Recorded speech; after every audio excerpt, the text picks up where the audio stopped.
718 करोड़ रुपए। जहां सरकार इतना पैसा खर्च कर रही है आपसे 40 सवाल पूछने के लिए। ये सवाल सिर्फ नाम पते के नहीं है। इस लिस्ट में है आपकी जाति, आपके माँ बाप के नाम, आपके अकाउंट यानी कि कितने बैंक अकाउंट हैं, आपके Aadhaar card, voter ID card, passport और आपने कोविड का टीका कहां लगवाया था। आज की खबर के मुताबिक रजिस्ट्रार जनरल मृत्युंजय कुमार नारायण ने इसका सरकारी हुक्मनामा भी जारी कर दिया है और ये जनगणना यानी सेंसस 2021 वाली नहीं है, 2027 वाली है, जो कोरोना की वजह से 6 साल लेट हो गई। तो ये 40 सवाल क्या हैं, मैं आपको एक एक करके बताऊंगा। पहले टाइमलाइन समझ लीजिए, ये बहुत जरूरी है। सरकार ने 2 हिस्सों में जनगणना रखी है। पहला हिस्सा हाउस लिस्टिंग, ये अभी चल रहा है, जो आपके घरों में हुआ है। 16 अप्रैल से अफसर आपके घर आ रहे हैं और आपके मकान के बारे में 33 सवाल पूछते हैं।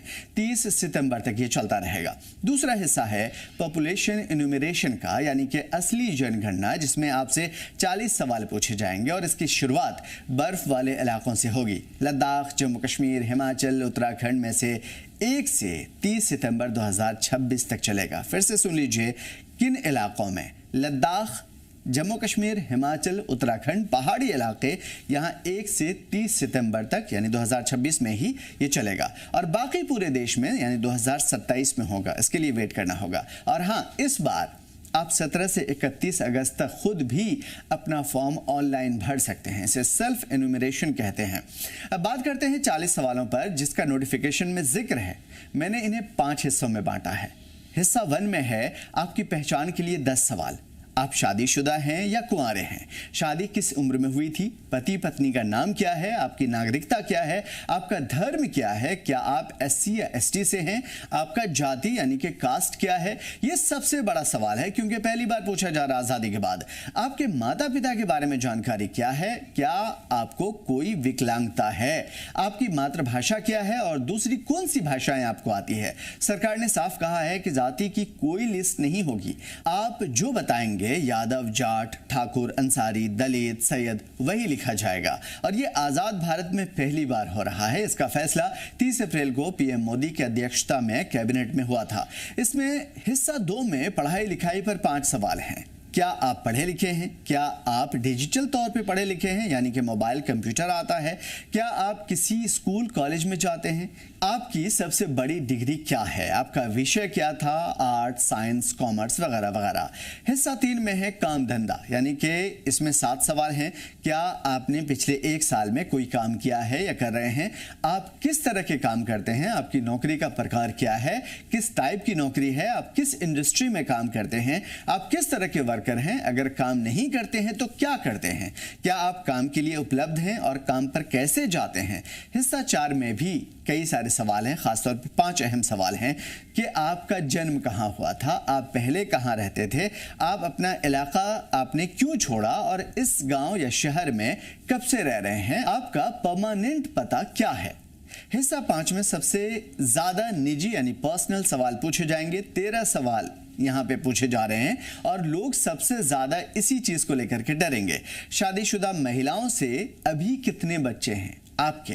इसी शादी से कितने बच्चे हुए? पिछले 1 साल में कितने बच्चे पैदा हुए? आपने कोविड वैक्सीन कहाँ लगवाई थी और आपने कुल कितने बैंक अकाउंट यूज किए? आपका मोबाइल नंबर क्या है? आपका आधार नंबर क्या है? वोटर आईडी कार्ड नंबर क्या है? पासपोर्ट नंबर क्या है? क्या आपके पास ड्राइविंग लाइसेंस है? ये 40 सवाल दुनिया की सबसे बड़ी गिनती पूरी होने तक जारी रहेगी, यानी कि डिजिटलाइज तरीके से ये पूरी सेंसस होगी। अब सवाल ये है कि सरकार ये सब क्यों पूछ रही है? देखिए, सरकार का कहना है कि सेंसस एक्ट 1948 के तहत ये जानकारी योजनाएं बनाने के लिए है, लेकिन इससे 3 बड़े सवाल पैदा होते हैं जो कि आपको समझनी चाहिए। पहला मतलब है जाति जनगणना, यानी कि इससे पता चलेगा कि OBC, SC, ST वगैरह असली आबादी इनकी कितनी है और इसी से आरक्षण यानी रिजर्वेशन पर फैसला होगा। दूसरा मतलब है डिजिटल प्रोफाइल बनाना। जब Aadhaar, voter ID card, bank account और मोबाइल नंबर एक साथ जुड़ जाएंगे तो सरकार के पास हर परिवार का डिजिटल नक्शा होगा। तीसरा मतलब है 11,718 करोड़ रुपए का खर्च। इतना बड़ा बजट इसलिए क्योंकि हर घर को 3 बार वेरीफाई किया जाएगा।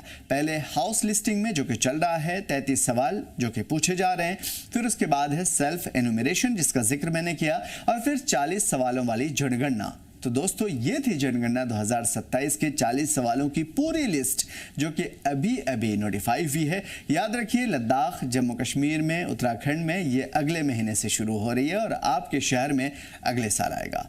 मेरा आपसे एक सवाल है कि क्या सरकार का आपसे जाति, बैंक अकाउंट, आधार पूछना सही है, और अगर सही है तो क्यों है? क्या ये जानकारी सुरक्षित रह पाएगी सरकार के पास? आपकी राय कमेंट में लिखिए। मैं आपके हर कमेंट को पढ़ूंगा और उसी हिसाब से मॉडिफाई करके आपको जानकारी दूंगा। अगर आपको ये डेटा वाली वीडियो पसंद आई हो तो अपने परिवार का या किसी और व्हाट्सएप ग्रुप में ये जानकारी साझा कीजिए, क्योंकि हर भारतीय के लिए जानना जरूरी है। मिलते हैं अगली वीडियो में।